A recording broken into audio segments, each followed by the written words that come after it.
In today's video, I'm going to teach you how to connect SQL Server to Metabase. We'll start in your browser. Search for Metabase and open the official site. If you're already using a hosted workspace or a self-hosted instance, head straight there. Click Login and sign in with your usual account so you can access your workspace settings. Once you're in, look to the top right and click the gear icon to open the administration area. Choose Admin Settings. This is where you manage connections, permissions, and all the behind-the-scenes configuration for your workspace. Next, go to Databases and select Add a Database. You'll see a form with all the fields Metabase needs to talk to your SQL Server. For database type, choose SQL Server from the drop-down.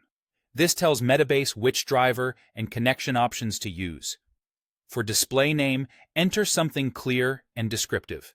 Think of a label your whole team will recognize, like Sales Production or Finance Reporting. In the host field, enter the IP address or host name of your SQL Server.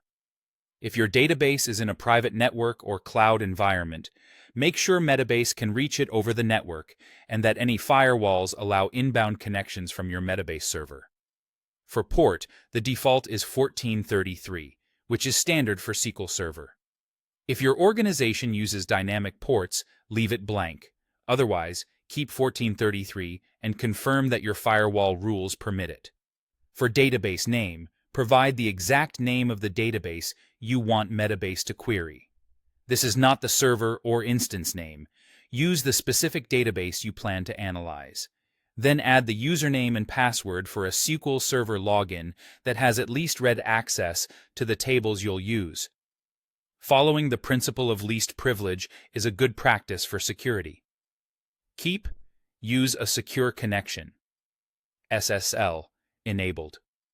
Metabase will attempt to use SSL by default, which helps protect data in transit.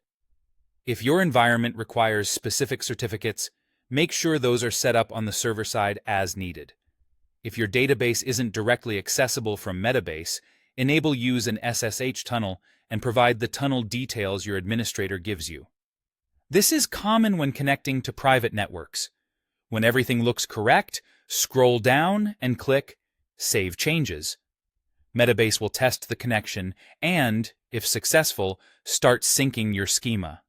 If you run into errors, double-check the host, port, credentials, firewall rules, and that TCP/IP is enabled on the SQL Server. Once saved, give the initial sync a moment, then you're ready to create questions, models, and dashboards using your SQL Server data.